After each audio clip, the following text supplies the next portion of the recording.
This series contains adult language and descriptions of graphic violence.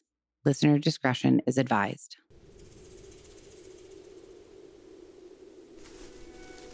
Whoa. Recording in progress. Hello.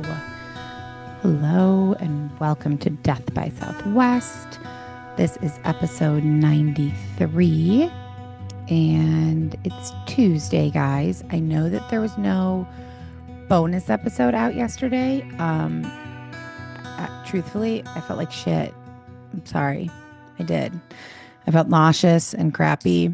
And then I tried to convince myself that it doesn't make sense to put out a bonus episode before the actual episode anyways, which I do think I convinced myself of that. Like, I do agree with that. I don't know why I've been putting out bonus episodes the day before the actual. I mean, I know that the bonus episode doesn't usually have anything to do with the actual episode anymore, but what if one day I would like it to, then it wouldn't make sense that it comes out the day before the episode. Cause then I'm asking you to remember like the week before if we're going to break down the episode. You know what I'm saying?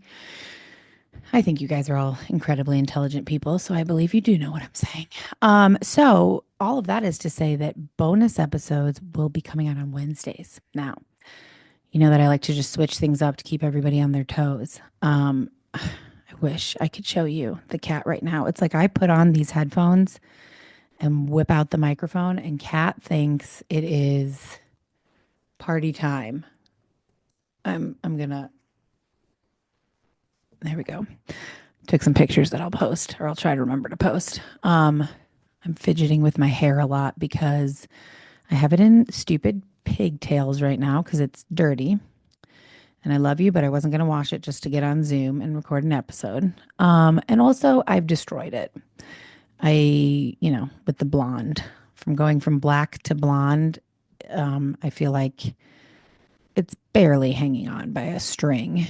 And I'm thinking about just like chopping 2 or 3 inches off the bottom so that it's like right above my shoulders. I know this is fascinating. I don't like my hair like that. Like, I like my hair really long, but it really isn't growing very long, even before I did it blonde, because apparently when you turn 40, everything just sucks and you just become an old person who can't grow hair and who, can't lose weight from their midsection and just all of these other things that I keep being told are true now that I'm in the 40s age. So that's super fun. I refuse to believe any of that though. I think that it is possible to lose weight around my midsection, and I think it is possible to grow my hair. So I'm going to be, I don't know what I'm going to be. I'm going to be trying to do that as I have been for a long time. I think this is nothing new. Sorry, the cat distracted me and then my brain went offline. So yes, yesterday I apologized. There was no bonus and I didn't even like post about it. I just was like, I don't feel like it.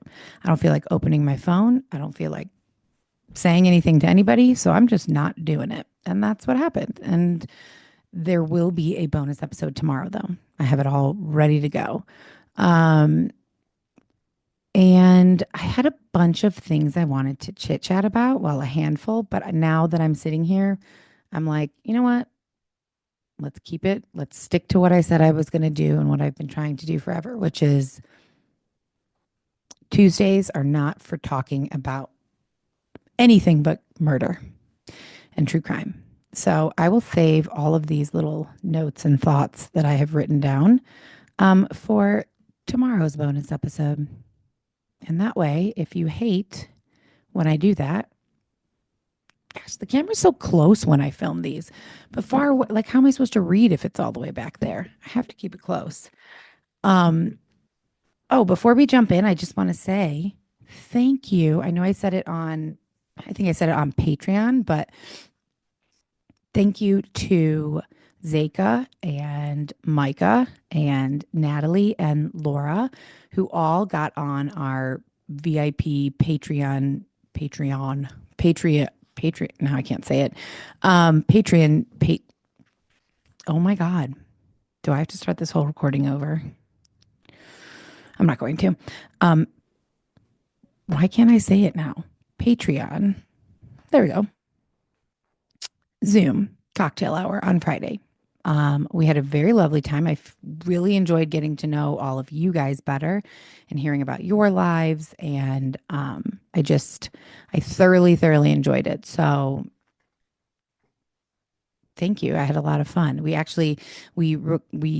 told everybody when we got on, like my free Zoom is only 40 minutes. So we got to get everything in these first 40 minutes. But then, we were having such a good time that I started it again and I thought, oh, we'll just talk for 10 more minutes. But when I started it again, we did it for another 40 and it was great. I had a really good time. And so I feel so much closer to those of you who were on. And that isn't to exclude those of you who were not on, because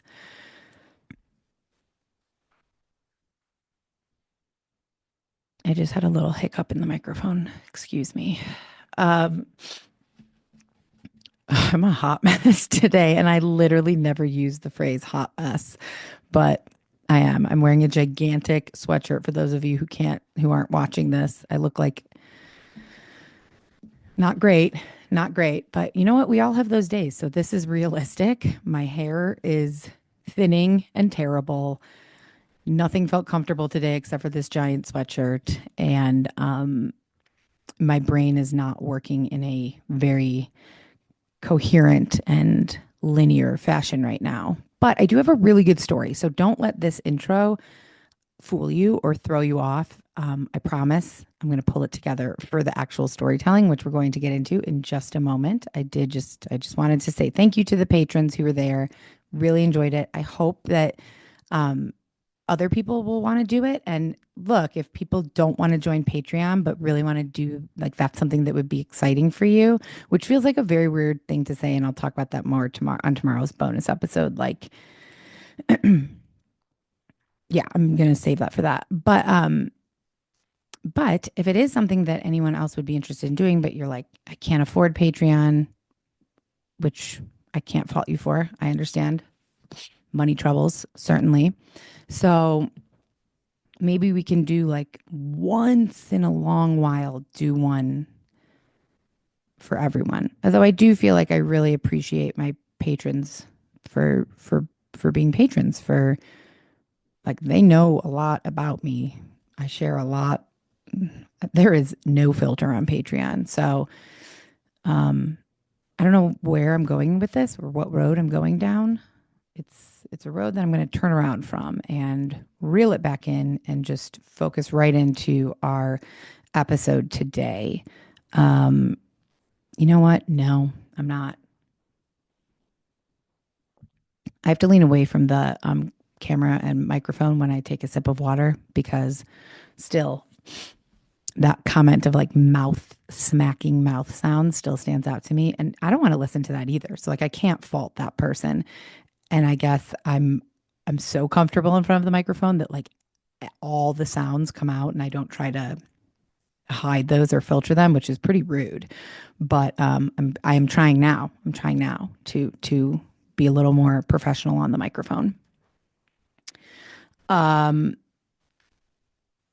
with that in mind, I'm going to skip the conversation that I was just going to have about being some female things. So I'm typing this in my notes for tomorrow. Female things. And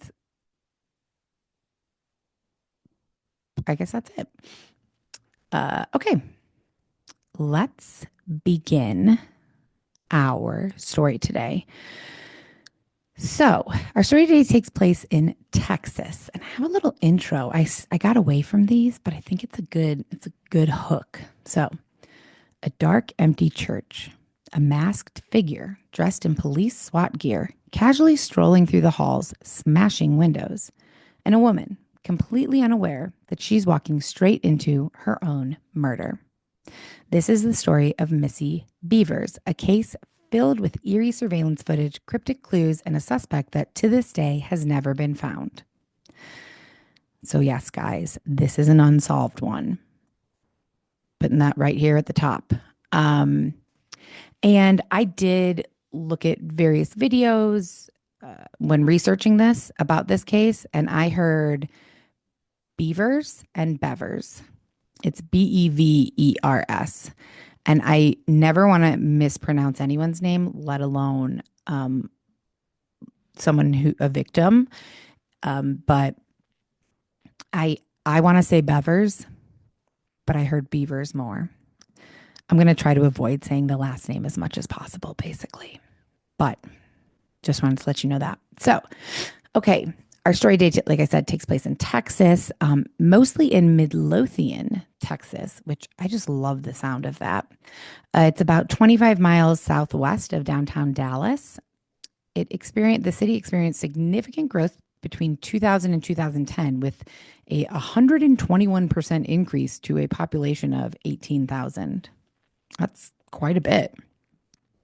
It is an interesting fact about it. It's a hub for the cement industry in North Texas, housing three separate cement production facilities and a steel mill.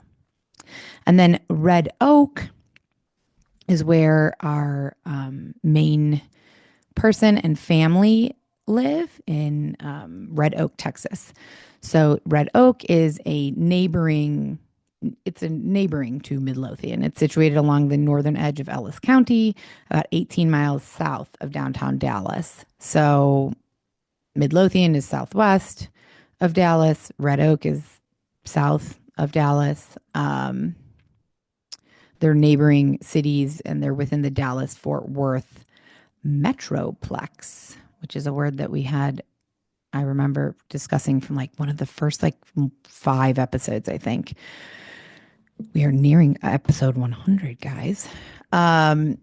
So Red Oak is a rapidly growing city, a population increasing from 4,000 to in the year 2000, there was 4,000 people living there. In the year 2010, there was 10,000 people living there. So it sounds like both of these cities grew a lot from 2000 to 2010, which, I mean, don't have probably most places grew in that time. But as of July 2023, the estimated population was 18,000. Notable fact: Red Oak was originally known as Possum Trot due to the abundance of possums in the area. Weird. I did not read that before right this moment, as if you couldn't tell from the surprise in my voice. The only thing that I sometimes don't go over before doing this is the sense of place. I'll just like look up some facts, copy and paste them into my little note thing here. I love possums, by the way. I know a lot of people think they're gross looking. They're not. I found a very small, like infant, baby possum years and years ago. And like the mom had been run over. I didn't actually. The woman I worked for did. I couldn't have handled that. But she took the baby. I still to this day wonder, like, were there other babies? Because there's generally more than one. But I don't know. I didn't ask. I didn't want to know. I'm sure I asked at the time. Anyways, took the baby, put it in like a terrarium, and kind of like brought it back to health. Brought it back, nursed it back to health until I could get it to a wildlife place. And oh my God, was it not the cutest thing ever? It was. I don't know why I said that weird. It was the cutest thing ever. Let's see. In 2023, Google announced plans to build a $600 million data center campus on a 375-acre site off of Ovillo Road in Red Oak, marking it as the second data center to be built in Texas. I feel like I should know what a Google data center is. I don't, and I'm not going to look it up right now. So let's jump into it. We are going to talk about Terry Leanne Missy. And Missy has air quotes around it, but on my paper it has real quotes around it. She went by Missy. Her name was Terry Bevers. She was born in Graham, Texas in August of 1970. She grew up in Jacksboro, Texas, where she was the middle child between two brothers. She had brother Clifford, who she lovingly referred to as Bubba, and a brother Clint. From a very early age, she had a real gift for bringing people together. She welcomed anyone who wanted to have fun, to like hang out with her, to be around her, to be in her group of friends. She was she was great at bringing people together. I just said that. Now I've said it twice. She had a Obviously, if she's good at bringing people together, she had a very magnetic personality. It was said that she never met a stranger, meaning everyone she met. Sorry, I probably don't need to explain that to you, but I'm going to. Meaning that everyone she met, she was instantly friends with. And I can appreciate that. I like that. I like that personality. And I feel like most of the time I am similar to that. I like just about everybody I meet, and I feel like I'll talk to just about anybody. Yep. Hard to transition sometimes, when I say something and then I'm like, how do I transition back into the story? So this is me transitioning back into the story, guys. Missy was always willing to help others in any way she could. She graduated from Jacksboro High School in 1988, and she attended multiple different colleges before earning earning a Bachelor of Science degree from Tarleton State University in 1995. I really want to say Tarleton, but I'm thinking that's not right. She spent several years working in the retail industry before she kind of felt like she needed to find a new purpose in life. Right around then, she also met and married Brandon Bevers. They were married on June 20th, 1998. And she decided to switch careers at this point. And she went and got a teaching certificate in special education and worked as a special ed teacher for several years. Now, if you've been a teacher, or you have teachers in your family, I still think, I know this sounds super elitist maybe, or like snooty to say. I feel like you can't understand the difficulty of being a teacher of any grade, of any age, unless you've been a teacher. There's so much. Like, I know that it's very cliche for people to be like, oh my God, you're a teacher. Thank you for what you do. That's so amazing. And like, everybody says like, I know how hard it is to be a teacher, and I do believe that people who aren't teachers understand it's hard to be a teacher. There are lots of jobs that are hard, but there is something very I don't know, I've talked about it before, so I won't go deep down this rabbit hole, but being a teacher can be very difficult, and also it was one of my favorite things I've ever done. um, Being a special education teacher takes a different level of patience and understanding, and just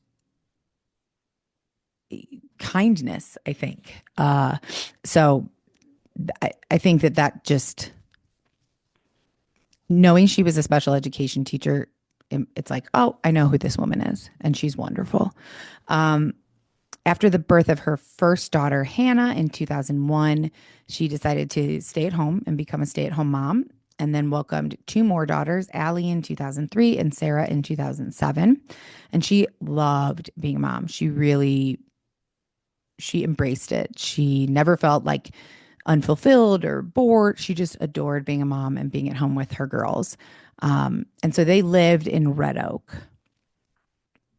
Uh, that felt like an incomplete sentence, but it was meant to be complete. She loved the ocean and the beach. Oh boy, guys, we hear Indiana wanting to come in. So give me a second. I'm going to pause here. Okay, we're back. And I'm sure the dogs will interrupt again. So I apologize in advance. Um, so she was known for her, I feel like this is said, I feel like I've read this from so many people who, we've done 93 of these. I feel like at least 90 of them in every episode. It's like they were known for their beautiful smile, and they could light up a room, and they could be friends with anybody, like things like that, which is obviously makes sense. You want to say the nicest things about somebody once they've passed. And with her, I'm sure that it was true. It sounds like it was. People who knew her said that if she set her mind to something, like nothing could stand in her way, no matter what. And in her later years, she found a real passion for fitness. She first kind of transformed her own health and body, and then wanted to help others do the same. So she became a Camp Gladiator fitness instructor. And this was for her more than just physical fitness. She wanted to be able to, through physical fitness, help people become stronger mentally, emotionally, and spiritually, in addition to physically, which I think is lovely. Who doesn't like that? She loved God. She loved being a mom, loved her husband. She always was encouraging her daughters to dream big and to believe in themselves and to never give up. And in her obituary, it said, to those who knew her, she was more than a trainer, teacher, mother, or friend. She was a true inspiration. And she just sounds like such a lovely woman, which which is sad that I'm about to tell you this story that I'm about to tell you. Um, Hold on, guys. Just making it a little bigger here. My old over 40 eyes are struggling. So we're going to flash back to Monday, April 18th of 2016. Missy was scheduled to lead an early morning session of her Camp Gladiator fitness class at Creekside Church of Christ. So this was in Midlothian, Texas. So Missy, so she's living in Red Oak. If you draw a straight line between them, between Red Oak and Midlothian, it's about 11 miles.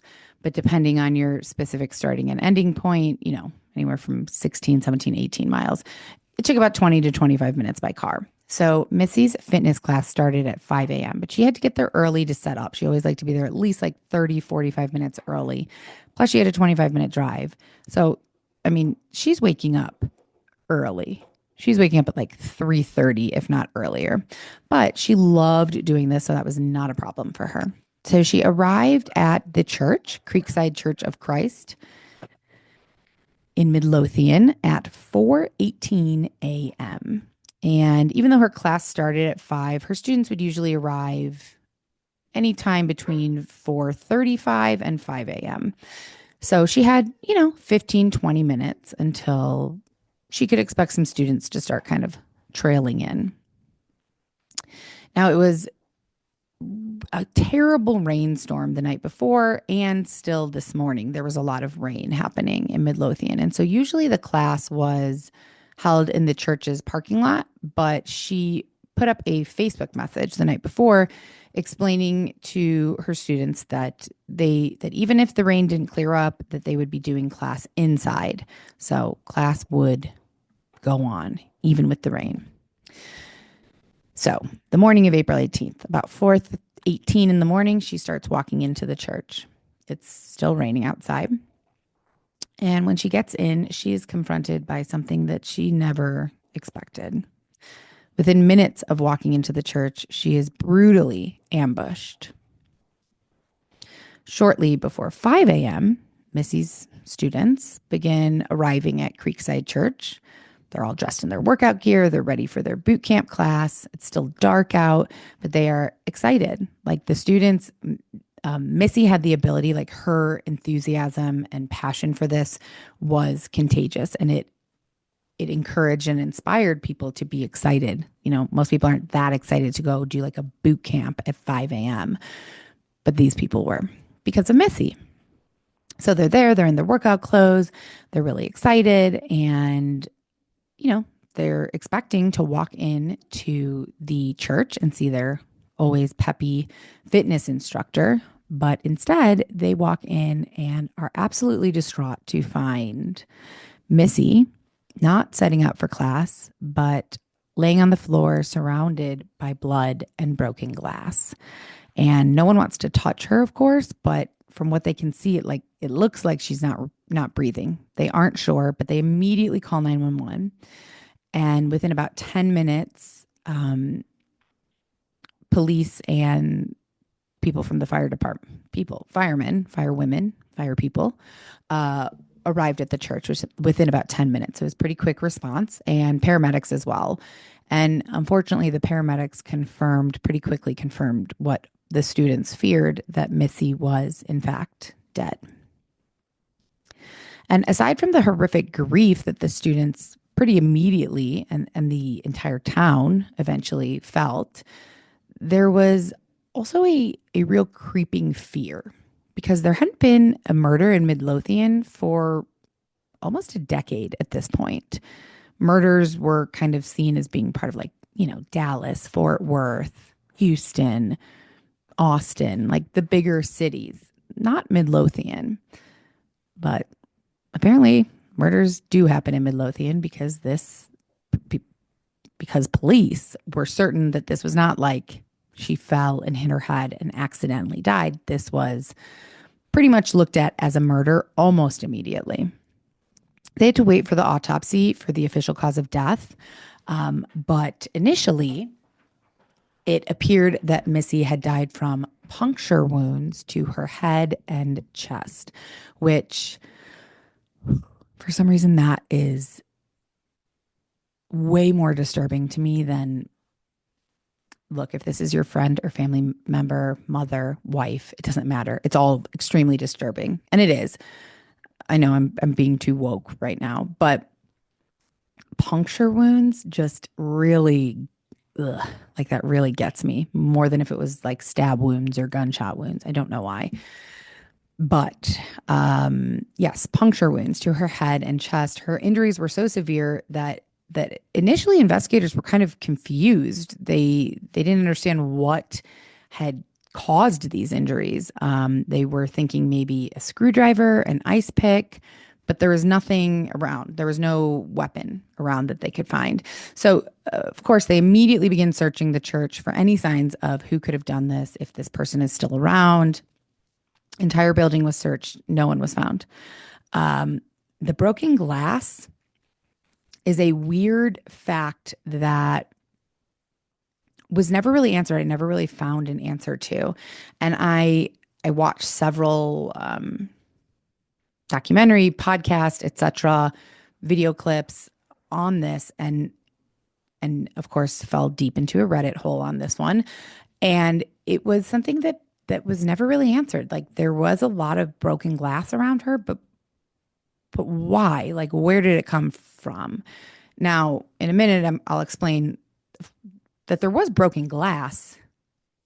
It just was weird that it was around her body because there was no windows, there were no vases, there was nothing that would have caused this broken glass to be around her body. I'm assuming that investigators looked into this broken glass and determined exactly where it came from and was it moved around her body or what. I just never found any answer about it. So if you've heard this story and please let me know because I might just be missing something. And it also could be nothing. I'm guessing it is nothing. Otherwise, it would have been a bigger deal in this investigation. But I really never saw it brought up except for a couple other people who covered this also had the same question. Hold on. Excuse me. So, Tuesday, April 19th, the medical examiner completed an autopsy, but police decided not to release her cause of death because of the ongoing investigation. One of the investigators said there is strategic value right now in not releasing the medical examiner's report to the public, so we're not right now. Also, on Tuesday, April 19th, Missy's husband, Brandon, who was very much cooperating with police, spoke publicly with the media for more than 20 minutes, which is pretty impressive to me. Like, your wife just died yesterday morning. Holy cow, that would be really tough. He said that the last day and a half were a whirlwind and it didn't seem real, and he hasn't been able to slow down yet. He said, quote, "I haven't had a whole lot of time to get emotional about this yet. I've been dealing with the immediate needs of my children. This morning, I finally started thinking about the events that occurred yesterday morning, and so I'm starting with that process today." He said, quote, "My wife was a godly woman. She was a very passionate." Indiana's very passionate too. "She was very passionate about changing people's lives with fitness and in changing their mental attitude toward the body and their abilities in life." I like it. I like her so much already. So, investigation starts pretty much immediately. And very quickly, there are multiple local agencies, as well as the FBI, U.S. Marshals, and the Bureau of Alcohol, Tobacco, and Firearms and Explosives, ATF, assisting in the investigation. I'm sorry, my mind just went to, obviously, I know ATF, aware of what it stands for and heard of it, but are explosives like a new additive to that? Because then it would be ATFE. ATFE. Doesn't have the same ring. On April 20th, the ATF, Texas Rangers, and Midlothian police went to the church and they used a dog to search the interior and exterior for gunshot residue or other explosive powders, hoping that maybe that would lead to something. Because at this point, they only have Missy's body and that's it. The broken glass, of course, we assume they are dusting for fingerprints and doing all the things to looking for DNA. But initially, at least at this point, there's really not much. So investigators thought perhaps that she was the victim of a burglary gone wrong. Maybe the person wasn't expecting anyone to be there in the morning. They were startled when Missy showed up and then they like panicked and killed her. But this theory fell apart pretty quickly, or at least it didn't remain in the forefront of their investigation because there's really nothing to steal at this church. This is a tiny town, a tiny church. It's not like, it's not like a mega church, where people are like giving tons of money and they have thousands of dollars in the back room or whatever. Also, nothing was stolen. Now, there wasn't much that could be stolen. I mean, maybe some audio equipment and things like that, but it wasn't. Nothing was stolen. Nothing was missing from the church. Nothing was missing off of Missy, not her. No, her jewelry was all there, her money in her wallet, like nothing was taken. Also, the timing was pretty precise. Like it's 4:18 is a weird time to show up at a church in the pouring rain on a Monday morning. So for someone to it's not a robbery, so no one's there trying to rob the church and then they're startled. Someone's there, it seems like, to kill her, like waiting for her. So robbery, burglary gone wrong, it's pretty much not. It's pretty much eliminated from the thought process early on. Something that was a big break in the case is that there were security cameras inside and outside the church. Unfortunately, the outside cameras were not working. They hadn't been working for a while, but the inside cameras were working and they were on all night long and all morning long. Police are thrilled, obviously. They quickly review the survey. They quickly get it. They're not rushing through reviewing it, but they're excited. They get it. They review it. And what they find is so weird. This is actually, I was reading about this case and I was like, I don't know. And then this part came up and I was like, oh no, I'm telling this story. So the video shows starting at 3:50 a.m. someone is wandering the hallways of the church. And they continue to do so until Missy arrives. This individual is dressed in full tactical gear, a heavy helmet, gloves, and a jacket, and thick looking pants. It looks like a SWAT team outfit, basically, but it's marked with the word police on both the front and the back. And I mean, the tactical gear is certainly strange, but what's really weird is how they're walking around the church. They are just casually strolling around, no big deal. And so I have a link to this footage was shared. I'm going to get to that, but this footage was shared. It's still out there. You can watch it. So I'll share the link in the show notes, but for the first little, the video is short, but initially it shows this person kind of strolling around, trying different doors, and one of the doors doesn't open, so they just move on. One of them does open and they look in. One of the doors that they open, they walk in, turn around, walk out. And then at one point in the video, it looks like they have some type of weapon or tool in their hand. It looks like a hammer. I couldn't really tell. Uh, but there's lots of speculation online as to what exactly it is. It's a grainy video, clear enough to see this person for sure, just like traipsing around the church hallways. But then it looks like they're also breaking.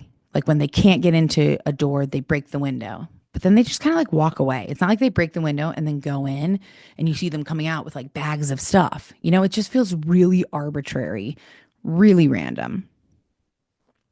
I should put the video in this video. I'm going to do that. I just had that idea. So if you're watching this, you can be watching the video while I'm describing it. Awesome. Um, so all this happened before Missy arrived. Like this person kind of strolling through and breaking random like glass windows on the interior doors. It looks a lot like a school. I don't know. I guess I don't have to explain this because I'm going to put the video in here. God, shut up, Margot. So the church doesn't have an alarm and the outside surveillance cameras aren't working, but they found marks on the back door of the church and smashed glass. And so they suspect that the suspect, whoever this was, used a pry bar or a hammer to smash the glass and open the side or back door of the church. And that's how they got in. So footage is pretty unsettling. I mean, like the footage itself is just weird and creepy. The way that this person is moving throughout the church, like not a care in the world, just calm, almost methodical, like not frantic. You know, you think if you're like robbing a place, no matter what time it is, and if you know people are showing up or not, you're going to be like, there's going to be some urgency to what you're doing. Not this person, but they're also not stealing anything. And then I didn't really notice this, to be honest, but this was a big part of this investigation. We're going to get way deeper into it, but it looked like this person had a limp, kind of an injury or a limp. That was a huge part of the investigation. And every other person I've heard talk about this agreed. I don't know that I do. Like I watched it a couple times and I just thought, I mean, it looks like they're wearing bulky pants and maybe it's impacting the way that they're walking. It doesn't look like a limp or an injury. It just looks like it, like, you know, like if you had a full diaper on or something, like it just looks like they're kind of like dragging their legs around. I don't know. What do you think? You tell me what you think. And unfortunately from this video, it was also unsettling that you couldn't tell who this was because of the full tactical gear. So police were like, well, we're going to release it to the public because maybe someone will come forward and say like, oh, I know who that is based on the way they're walking or based on that gear that they're wearing. So police released this to the public and specifically said to the public, please note the specific gait with which the person walks. Of course, within hours of this being released on YouTube, the police department was inundated with tips from the public. FBI and U.S. Marshal's office had to kind of like step in and field the calls because there was just such an overwhelming amount. The police also told the public when they released this, you know, from the video, we're able to determine that the person is between 5'2" and 5'8". Their feet predominantly point outward, and they walk with a limp. Dallas News called this limp a distinctive gait that was maybe caused by a possible foot or leg injury. Again, I didn't see that way, but what do I know? Not much. So the police are like, this is it. This is the person. This is the murderer. This is our killer. The public is very quickly, some of the public is very quickly convinced this might be a woman by the way that they walk, which again, I didn't see it. I didn't look at this and think woman or man. Just looks like a person walking. Police finally tell the public that Missy's official cause of death was a head wound with multiple punctures to her chest. According to police records, they said that these injuries are consistent with the tools that the person in the video is carrying, but they don't say what these tools are. And again, it looks like a hammer. I can barely make that out. Of course, this video now publicly, people are just speculating about what tools the person is carrying and is what the gender is and all that, which I don't know, more so than wondering. I mean, yes, there are many questions about this person. For me, why are they walking around breaking the windows? If you're gonna make it, if they killed Missy and they're trying to make it look like a break-in or a robbery gone wrong, you need to steal some things, like take some stuff. I don't know what, take some Bibles. Who knows? At least steal something. Because if you're trying to make it look like a robbery or burglary gone wrong, like if you don't take anything, you're not doing a great job. Um,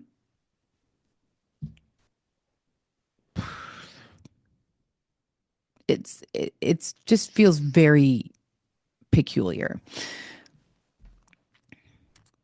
The other thing that was weird about this is that I didn't like it. Maybe it just wasn't released, but I didn't read anything anywhere about Missy being caught on video. And that was there, like I saw no mention of it. And maybe there was no cameras where she was found. And like that's as far as she got before she was killed. Um, I don't know. That's where my mind went though. Like why wasn't her murder caught on video? I can understand why you're not going to release that to the public, obviously, but why? Why? Lots of whys at this point. And a big question mark was the motive. So investigators, initially are struggling to find a clear motive for her murder. There's no obvious leads except for obviously this person dressed in tactical gear. But they have no idea who this person is. And so there seems to be like no apparent leads. There's nothing that they can right away point to, no motive, no lead. So they're like, well, we're going to dig into her personal life and we're going to start talking to some of her friends and family and see what that brings about.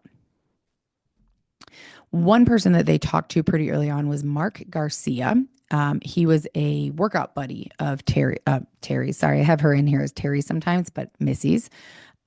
They worked out pretty regularly together at a nearby gym. And in recent weeks, he said that she didn't really seem like herself. He was quoted as saying she seemed a little more reserved. I don't think she was at the wrong place at the wrong time. I feel like someone was after her.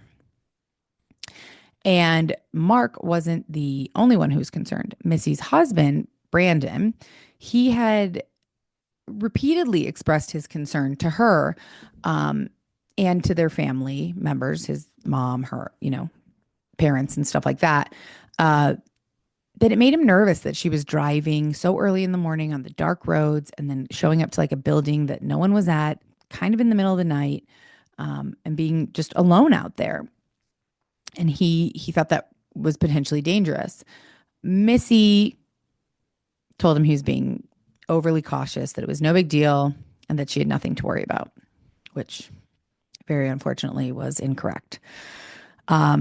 So investigators subpoenaed Missy's phone records and collected her electronic devices.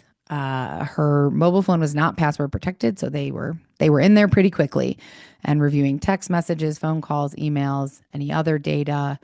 There was a search warrant that revealed that her iPad and her like personal planner, like calendar notebook thing, were also seized as part of the investigation. So in addition to combing through obviously her emails, text messages, and phone calls, they also dug into her social media accounts, specifically LinkedIn, which is that's not what I ever expect because, well, LinkedIn is not the same, like people who use Facebook and Instagram perhaps also use LinkedIn, but not for the same stuff. Like you're not posting what you ate for breakfast on LinkedIn generally. But Missy was using LinkedIn to promote her Camp Gladiator classes. And it also appeared that she was engaging in some private messaging on LinkedIn that may or may not have important information for the investigation. So it looked like before her death, she had been messaging multiple people on LinkedIn. And these messages fell into two pretty clear categories. Some of the half of the messages, let's just say half, were friendly, a little bit flirty, and the others were a little weird and kind of unsettling. Unfortunately, the exact contents of these messages were never made publicly available. Um, but Midlothian police did issue a search warrant to LinkedIn, and that was made public. According to the warrant, the flirty messages started as polite conversations, but eventually became what was described in this warrant by police as intimate. Um, and I mean, intimate can mean a lot of things. Podcasting is often called intimate because I'm one voice in your ear, and it's just a close, you know, it's intimate. I can't think of another word. um, so calling these messages intimate doesn't necessarily mean, well, it's not evidence of anything, but it does leave me wondering what the hell was said in those messages. And I don't know. Um, But the warrant also went into detail about how Missy showed some of these creepy messages to one of her friends. And her friend basically said, yeah, these are super weird. And when police spoke to the friend was like, I do remember her showing me these messages, but I don't remember who they were from. And I don't remember really what they said. I just remember thinking they were kind of weird and like off. Um, but that's as much as I personally know, and that's as much as I could find. Police, like I said, didn't release the contents or the sender's identity, um, but they knew who the sender was because the search warrant revealed that the sender was a man that Missy didn't know. It feels like I'm missing something here. It feels like there's another detail that should be included, but there isn't. Uh, and also strange, we've had social media be a factor, I think, in cases that we've covered before. Rarely LinkedIn, though. It's just like not the most common. So that's interesting. Uh, but LinkedIn wasn't the only social media platform that Missy was active on. Police noted that she was very active on kind of across the board of social media because she was promoting her Camp Gladiator classes. So, just to dig a little bit deeper into this, Camp Gladiator, it's not a gym. There's no like location for it. It's a company and a like a boot camp. And if you are hired on as a trainer, you are essentially responsible. Like you're teaching the Camp Gladiator fitness, but you have to find where to do it. You're doing it in parks, churches, event centers. Like you have to come up with your own place. Um, so the trainers that were hired, they aren't full-time employees. They're independent contractors. So they're handling everything on their own, scheduling, locations, marketing the classes. So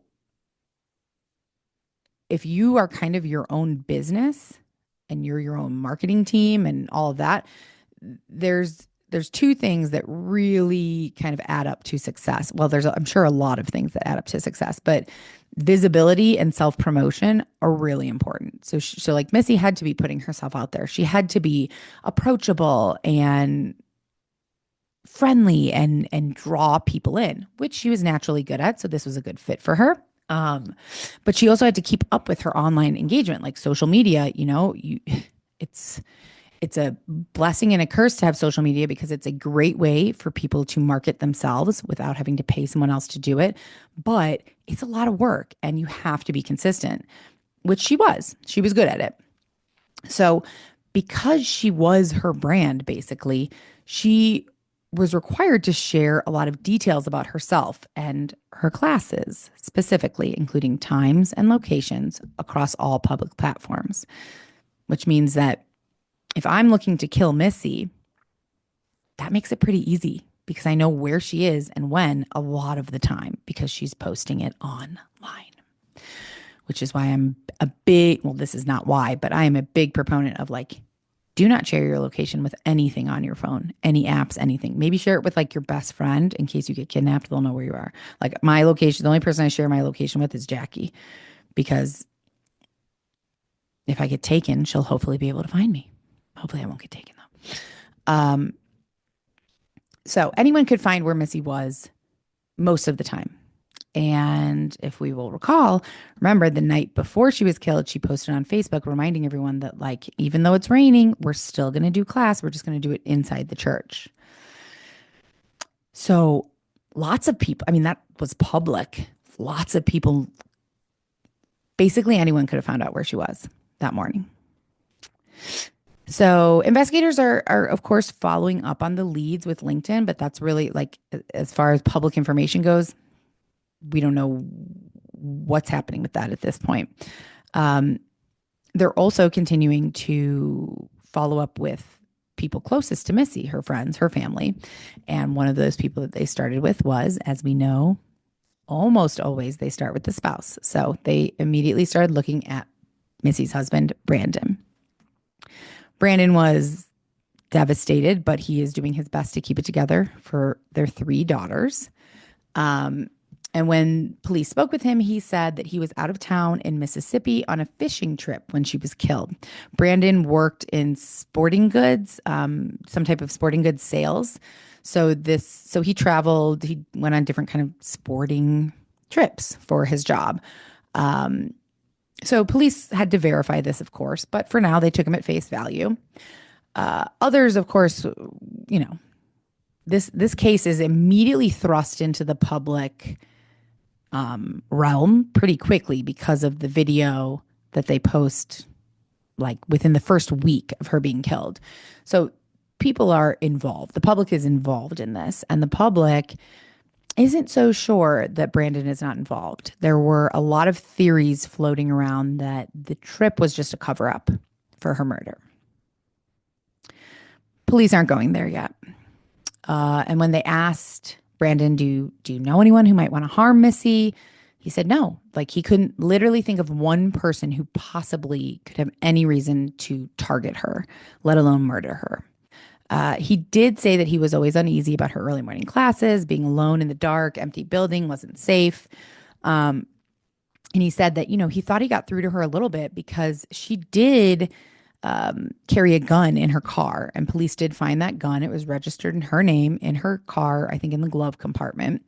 But I don't think that this means that she was like feeling unsafe or worried or anything like that, because it's Texas. And similarly, Arizona is similar to Texas in the sense that it's pretty normal to have a gun. Like I regularly see people in Costco walking around with guns on their waistband. Like having a gun and keeping it in your car or keeping it on your person when you're just like going out and about in the world here is not really that weird. Now I lived in Georgia for a while and I never saw somebody walk around with a gun on, really. So it's just different places. I don't think that her having a gun in her car necessarily means that she felt unsafe, because if she really felt unsafe, wouldn't she carry that gun into the building with her, not just leave it in her car? That's just my thought. So police continue talking to Brandon, trying to get kind of a picture of their marriage. And he tells police, our marriage was strong. We've been married for almost 20 years. Things are great. And while investigators, again, are taking him at face value right now, they also realize that things are not always as they seem. So they don't necessarily have a reason to doubt Brandon at this point, but they're verifying everything he said and keeping a close watch on him just in case. But while they're keeping a watch on Brandon, someone else very close to Missy does something kind of shocking to police. So on April 22nd, this is, you know, we're talking 4 days after she was murdered, Missy's father-in-law, Randy, brought a white, long-sleeved women's shirt that was covered in blood to a local dry cleaner. I'm pausing because, like, for dramatic effect, I just like, I want to shake this man and be like, what are you doing? whether this is or isn't what it appears to be. Hold on, guys. Sorry, I got to pull my long headphone wire up because it's getting wrapped around my leg. Um,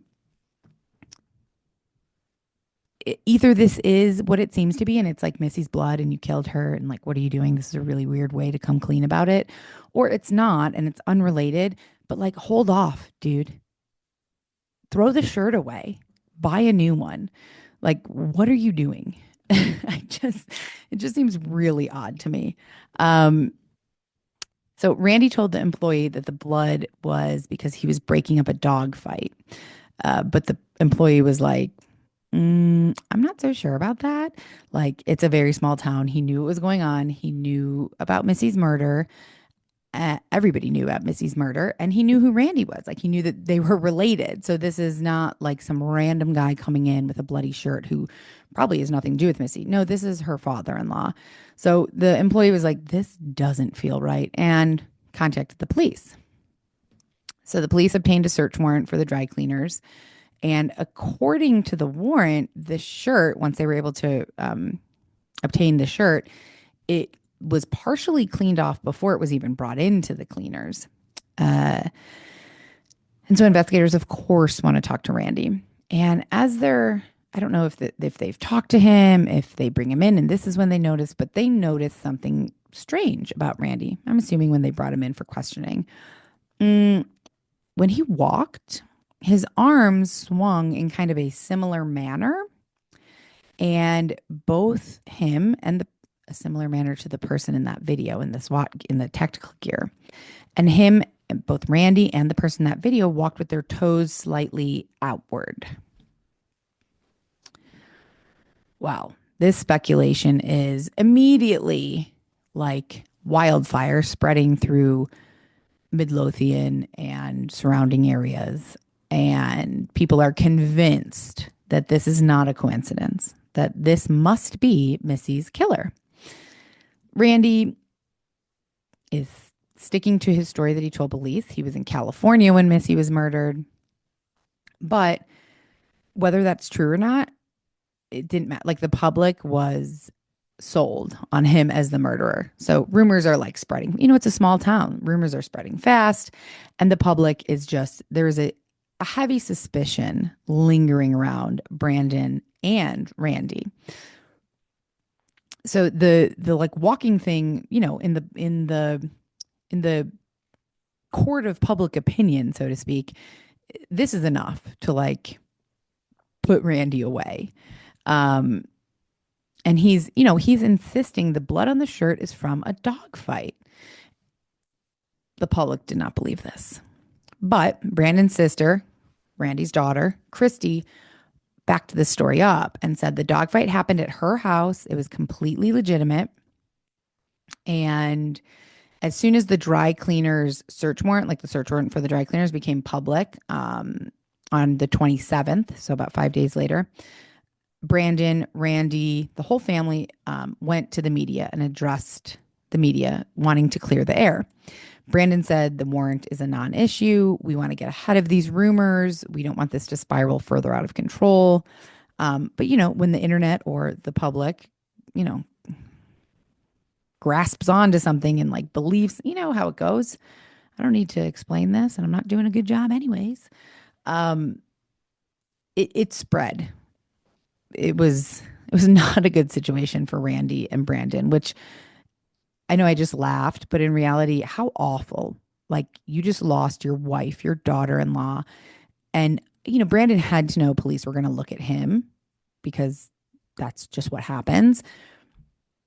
But but also his dad, and then not just look at them, but like be dragged through the internet because of the public is convinced that you did it. But they stood by their story. They're like, we have nothing to hide, you know, think what you want. I think they handled it really well. They publicly thanked the dry cleaners for being so cautious and diligent that they reported the bloodstained shirt. You know, Brandon and Randy encouraged the public, said, please come forward with any information you have. Even if you think it's going to go nowhere, even if it has to do with us, yes, come forward. We want any information. And, we didn't have anything to do with this. So it takes a few days, but the police they test the blood on the shirt and it is canine blood. They were then able to verify that Randy did take his injured dog to the vet for an emergency treatment. Sadly, and I wish I didn't know this, and sorry, guys, I know that my patrons, Micah and Laura and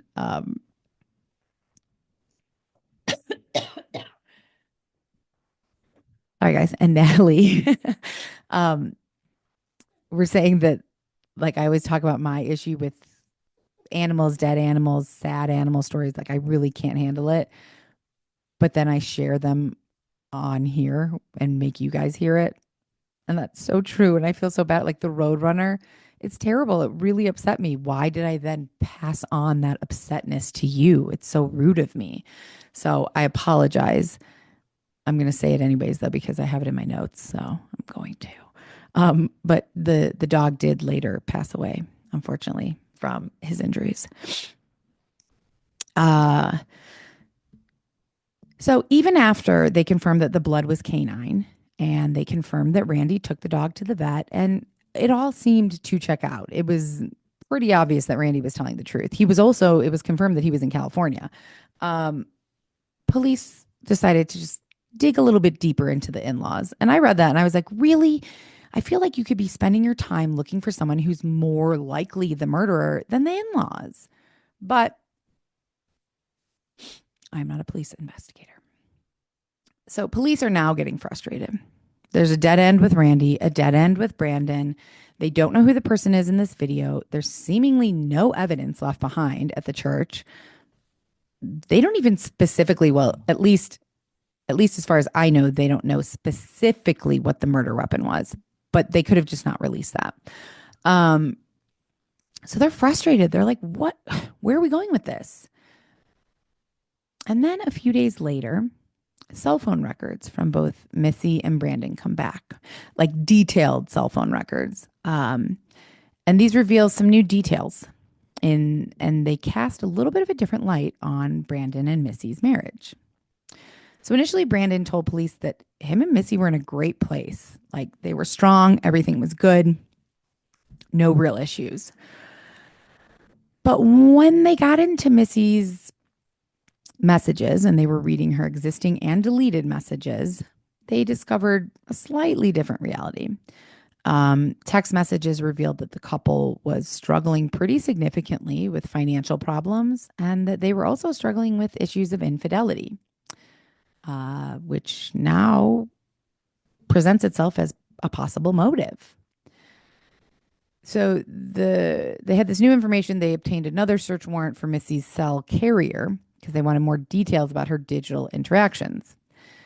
With this, after getting this warrant, they were able to identify 9 specific phone numbers that belonged to persons of interest who had been in frequent contact with both Missy and Brandon. Among these contacts were family friends, a male camp gladiator instructor and his wife, and even Randy. So because this investigation is very public and kind of each step of it is being released to the public, whether directly by police or by press conferences. I do know that the police were holding a lot of press conferences during the investigation because they were encouraging the public to help. They needed help, hence releasing that video and so much information about this being public. And because of this, obviously, lots of online speculation. One theory that popped up was maybe Randy, he acted out of frustration because he knew his son was unhappy in the marriage. And he thought if he killed Missy, then Brandon could walk away from this marriage without having to go through a divorce. Like, how is that ever an option for, death and a funeral? That's way easier than divorce. Like, no way. I've been through a divorce. I've never died, but like, I can't, the divorce was definitely easier than like if I had murdered my ex or had him killed, like for sure, divorce is the way to go, guys, not murder. But this was a theory that was floated around a lot of places, specifically web sleuths. A few people on web sleuths thought Brandon and Randy maybe acted together, like they planned the whole thing together. And police, of course, also considered this possibility. Police are considering all possibilities. They're keeping their eye on Randy. They're keeping their eye on Brandon. But they've, at this point, confirmed their alibis. Randy was in California when Missy was killed, and Brandon was on a fishing trip when she was killed. So they kind of have to go based on that. And so now, nothing. Like, yes, there were marital problems, but Brandon has an alibi and Randy has an alibi. So neither of them did it, and they didn't conspire together to do it. Police are at a standstill, and they are very frustrated until May 20th. Just a little over a month after Missy's murder. At a press conference, police are publicly now officially ruling out Randy, Brandon, and the rest of the family. They are not persons of interest. They are not involved. Police want the public to know they are cleared. And while Missy's family seemed to be in the clear, at the same press conference, police announce a very interesting bit of information that they've come across. They announced that they are now looking for a new vehicle of interest, a silver Nissan Altima built between 2010 and 2012, possibly with an oval-shaped bumper sticker. Now, I read this and I was like, well, what? The outside cameras weren't working. And they were not. But surveillance footage from a sporting goods store nearby was working. And it captured a vehicle moving through the area in the early hours of April 18th. The footage, which was also released to the public, and I will include that. Well, I guess I could put that on this video as well. It shows a car entering the parking lot at 1:58 a.m. and leaving at 2:04 a.m., meaning they were there for like 6-ish minutes. The car turned into the parking lot, and as it turned in, it turned its headlights off. That's weird, and that stood out to investigators as well. The vehicle kind of circled around the lot, seemingly in an aimless manner. Like there were, I know I have this somewhere in here. There were a bunch of different camera angles. So I'm assuming different cameras and camera angles from this sporting goods store. Now, I'm not, I read this as this car is in the church parking lot. But I read one account where they were saying, no, this is the sporting goods parking lot. It's just really close to the church. I don't know. The video quality is not great, and it was raining, so they couldn't get a license plate. They couldn't see any details like that, which made me wonder, like, how did you see a oval-shaped sticker on the back if you couldn't make out the license plate? But I couldn't see either of those things. The investigators are like, all right, well, let's try and figure this out. There could be a very good reason why this person turned into this parking lot, turned off its lights, drove around aimlessly, and then left at 2:00 in the morning. But if you're lost, if you're texting someone, if you're making a phone call, if you're looking at your map, if you're ordering a pizza, like anything like that, you're not turning off your lights, right? I mean, if I turn into a gas station and I park like in the front and my headlights are pointing into the store and there are people in there, yes, okay, I'm going to turn my lights off to not be rude.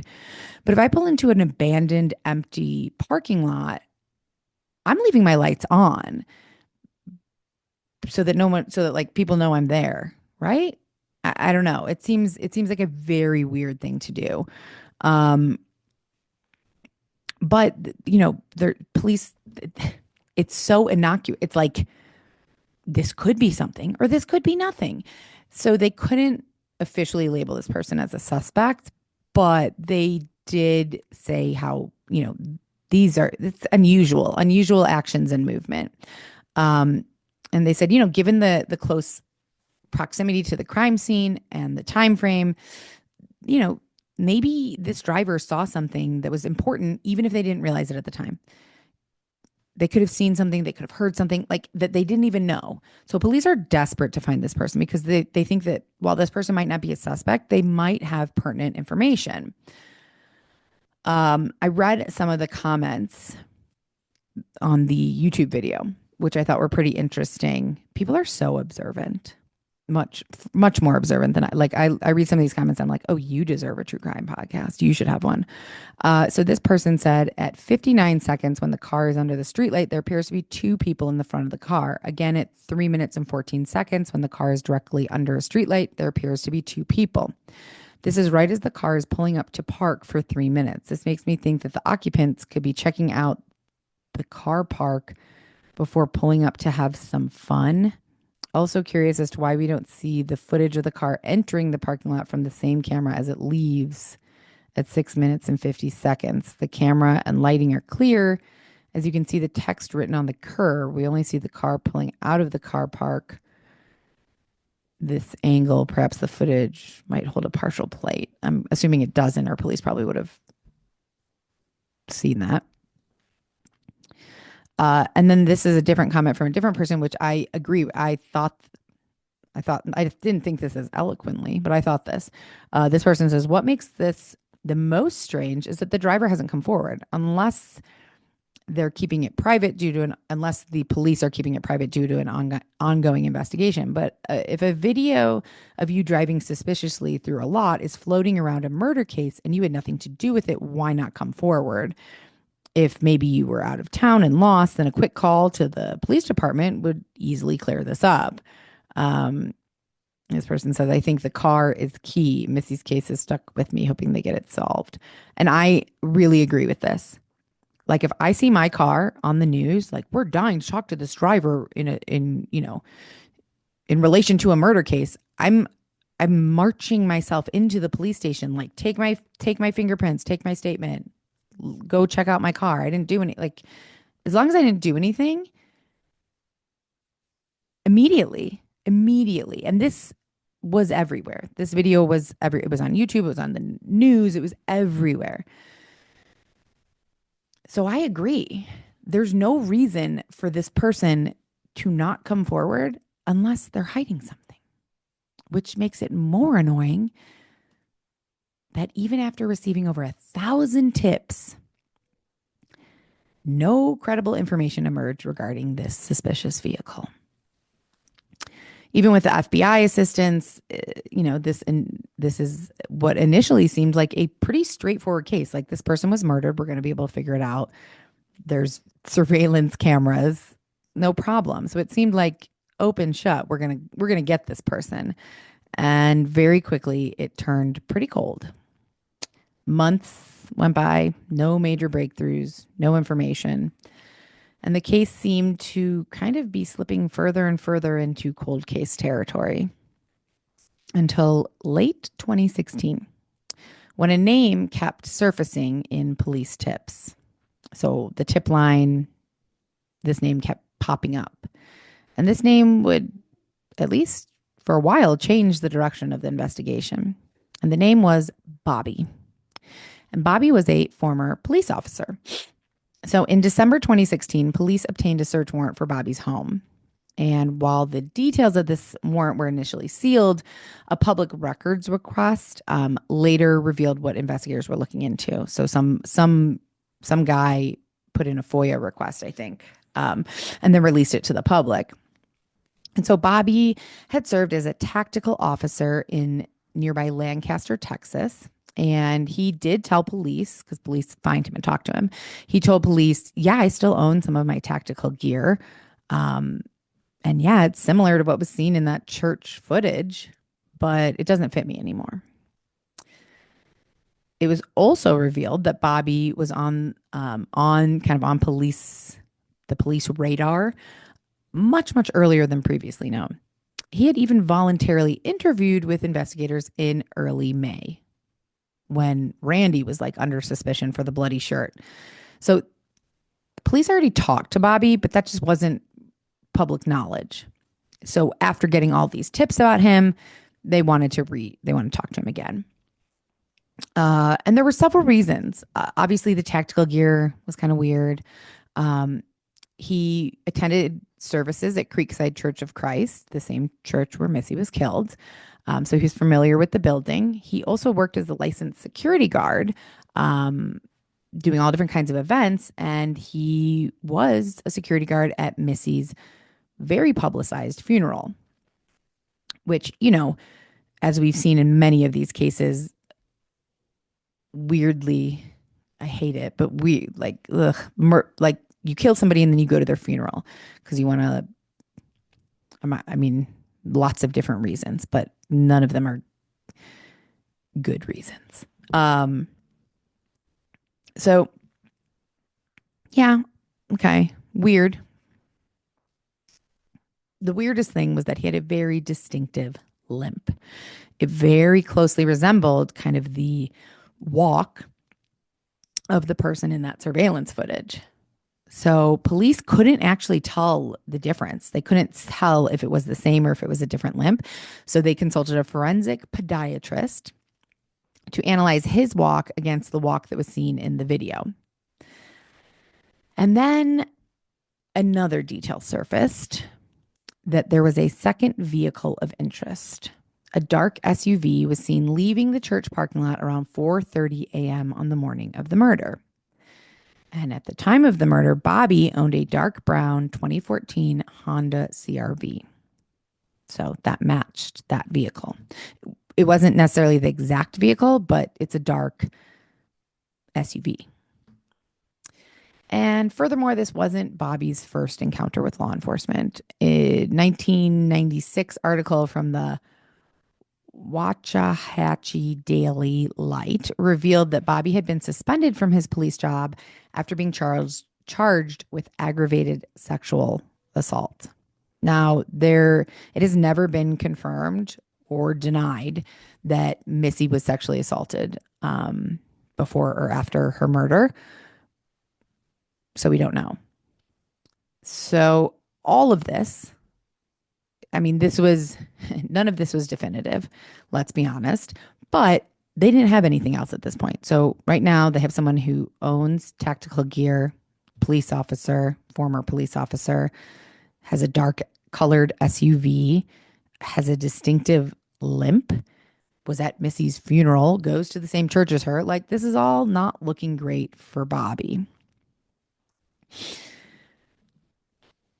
But there was one thing that didn't really add up with Bobby being the killer. And that was that he was over 6 feet tall. So he was out of the estimated height range of the suspect. And that is, I feel like there's a lot of things in this video of this person, the suspect in the church, that like you couldn't say 100%, like 100% they have dark hair, 100% they weigh 160. Like you couldn't say any of that. But I think with technology today, and the fact that this person is walking through a hallway, going up to doors, like you can pretty confidently say this person's height or height range. And 5'2" to 5'8" is a lot different than over 6 feet tall. So they didn't rule him out completely, though. They got another search warrant. They seized 12 electronic devices from his home. And while they didn't find anything that linked him to Missy's murder, they did find child pornography. And he was arrested in June of 2017 on child pornography charges. He remained a person of interest, but there was no direct evidence linking him. No DNA, no video of him specifically. It was clear that he wasn't in the video in the church. He passed a polygraph test. The forensic podiatrist, he couldn't even match his gait to the surveillance footage. The forensic podiatrist actually couldn't really identify like what was going on in the video. Like what was up with this person's walking? Was it an injury? Was it a limp? Is it like how your feet are? Like, do they turn inward when you walk? Do they turn outward? Your toes point at, like that can affect your stride, like how you walk. And the forensic podiatrist couldn't really determine anything about this person in the video's walk. But a little bit more on that in a minute. Um, and then furthermore, his Bobby's alibi for the night of the murder ultimately checked out. He was held in jail for about 70 days while they were investigating all this, but he was eventually released. This is a side note, but fairly concerning that there was no public record of him being listed on the Texas sex offender registry. So, like, how? Because he was arrested on child pornography, but he's not listed as, I don't know. Not great. So he was never charged. He was never charged in connection with Missy's murder. And eventually he was officially ruled out as even a person of interest. And this turned out to be yet another dead end. And even though the official investigation was kind of now really at a standstill, the public was not done with this. They were determined to figure out who did this to Missy. The online forums, web sleuths, Reddit, social media, it all was like exploding at this point with speculation. People in Midlothian, Texas, and well beyond Texas were really digging into this case. And nothing was really off limits. You know, you can find just about anything on the internet these days, and there are people who are quite good at digging. So names, addresses, personal information, there was nothing off limits with the kind of the public's approach to investigating this case. And it seemed harmless initially, for sure. And in fact, it was something the police encouraged early on in this investigation. But now we're a year into it, and things are getting a little bit out of control. And then even later, this was not revealed until later. This was in an interview in 2019. But Missy's daughter, Hannah, said in an interview that she had been receiving Facebook messages from strangers that were like straight out accusing her father of murdering her mother and other just vicious accusations that had no basis in fact. The online frenzy and kind of the way that people were reaching out to Missy's family so brazenly, it became so intense that the assistant chief of police publicly urged people to stop spreading these baseless theories, warning that reckless speculation ruins lives. But, you know, the damage was done for Missy's daughters. They're all grieving the loss of their mother, and now they're being bombarded by people online and people attacking their family. What was clear beneath all of this is that this murder had really taken a hold of people in the public and upset them. You know, and it's understandable. I mean, someone was caught on camera. Okay, not killing Missy, but it's fair to assume that the person that entered that church at 3:50 a.m. completely covered up so they were unidentifiable had something to do with her murder, with a murder that occurred there 40 minutes later. So someone caught on camera moments before a brutal crime is committed, and they're still like, and we don't know who they are or what happened. I mean, it's terrifying. You know, and lead after lead, it ends up dead end. Time keeps passing, case is going nowhere. First anniversary comes and goes. Second anniversary comes and goes. No arrests, no suspects, nothing. And now people are thinking, what if we've been looking at this all wrong? So in 2018, 2 years after Missy's murder, a new detective was assigned to the case. And this detective made a somewhat significant clarification to the public. In the early days of them taking over the investigation, they announced that while in the beginning, police referred to the suspect using male pronouns, now, 2 years later, they want to stop doing that because they don't actually know the person's gender. The suspect on the surveillance footage could have just as easily been a woman. And I mentioned this earlier because there were a handful, probably more than a handful, but there were people um, online who speculated about this and who thought this could be the case. Um, but there was a lot of people who overlooked this. Missy's husband never overlooked this, though. He said that this was something that he thought could have been a possibility from the start. Back in 2016, he actually told People magazine that he believed Missy was killed by a woman who knew her. He didn't know who. But he said, and in this interview, he said, the evidence that makes me believe it was a woman is that Missy's wedding ring was still on her finger and that nothing had been stolen. So it's really unclear why this detail about her wedding ring being there like links to the idea of a female suspect. Sorry, guys. Um, and I actually listened to a little bit from Crime Junkie did this story years ago. And I was trying to find more information about why Brandon thought the fact that the wedding ring was still on meant that it was a woman. I really couldn't find anything except for they do discuss it on Crime Junkie. And they couldn't figure it out either. They were like, why would the wedding ring being there mean that it's a woman murderer and not a man?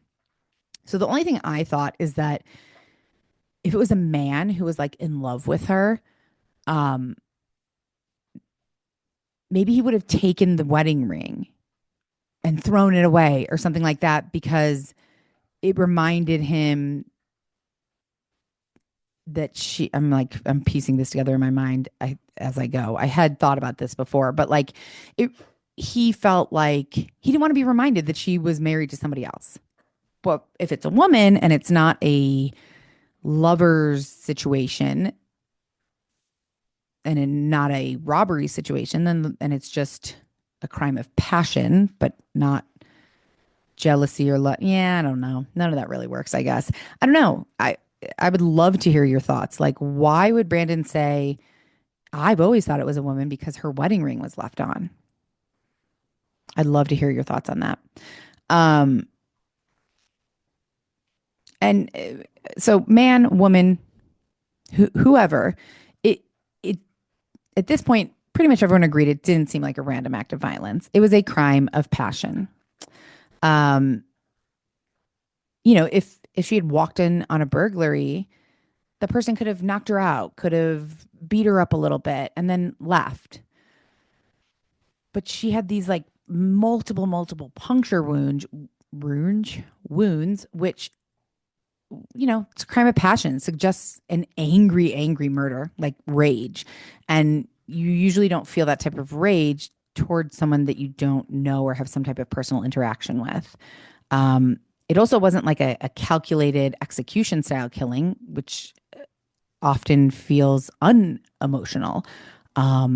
This was filled with emotion, this murder. Just the level of violence really indicated, by most accounts, that this person knew her. So, investigators never publicly stated who was responsible for the reported infidelity. Was it Missy? Was it Brandon? We don't know. But one theory that went around was that if Missy had been involved with someone outside of her marriage and that person was also married, it introduced another potential motive. It could have been the spouse of the person Missy was seeing. Maybe they found out about the affair.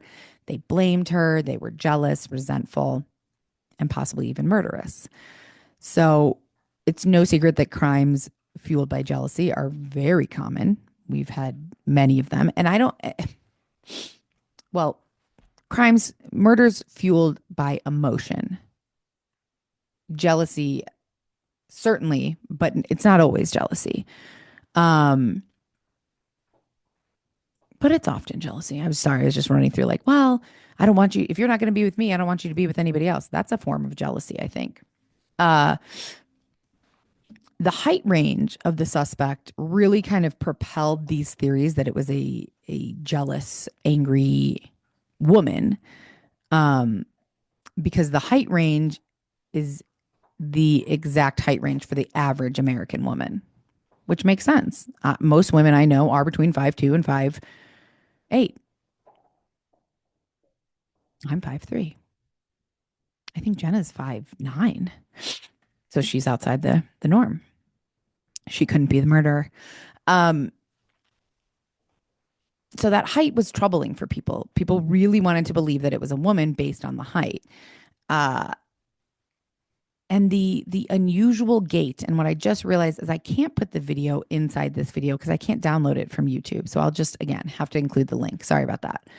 Um,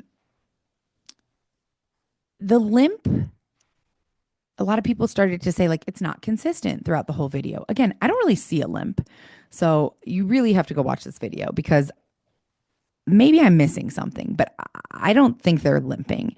And again, the forensic podiatrist couldn't match this to any like injury or anything they'd ever seen before. Nothing clinical at least. So what if the limp wasn't real?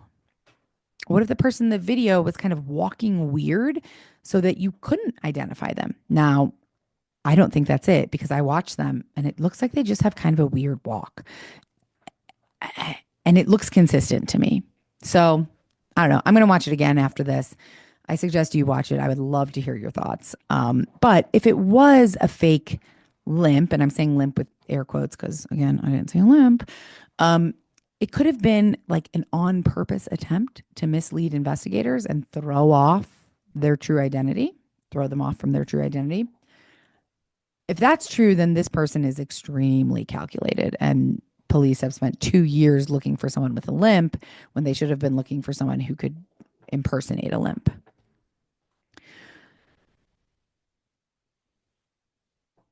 All of this basically amounts to the fact that there are a ton of unanswered questions. Is it a man? Is it a woman? If it's not about money, then what's it about? Who killed her and why? And sadly, as you know, I do not have answers to these questions, and no one does because no one has ever been arrested, and the case remains unsolved. The FBI, Texas Rangers, local law enforcement, they have all spent years combing through phone records, video footage, and countless other clues, and they've investigated hundreds of leads. But the identity of that person in the tactical gear is still unknown. And I don't know. I think maybe if it were as straightforward as like a wife who was mad that Missy was secretly dating her husband or something like that, wouldn't it have been discovered by now? I mean, they had warrants. They were in every video, every text message. They knew everything and nothing pointed to that one way or the other. I mean, the fact that this is unsolved, that they're still searching, it just feels like there's something more or something less even. Um, and by that I mean it wasn't a scorned lover. It had nothing to do with her husband, her family. It was a random crazy psychopath who knew of Missy, maybe watched her from afar, maybe stalked her and killed her. And it was as simple as that. And then disappeared into the night, never to be seen or heard from again. Again, I know that's unlikely because people who kill usually kill again and they'll eventually mess up and like that. But I don't know. It's not like there was no,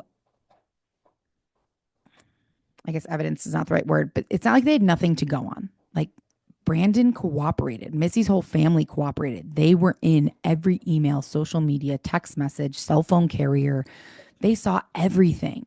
And Brandon's too. They went through all of his stuff too. And yes, there were some problems in the marriage, but you would think that there would be some type of message to someone, to a lover, that would indicate or take them down that path. And there wasn't. Some people still to this day are speculating that it was a hired hit, or that it was a completely random, unhinged person in tactical gear, which I don't know. I don't know. What do you guys think? Do you think it was like a calculated attack, someone who was in a jealous rage, or just someone random who maybe was stalking her? I don't know.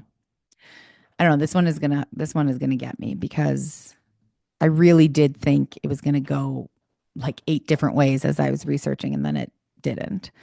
So it's very, very sad though, and very unsettling because somewhere out there, the person who killed Missy is still free.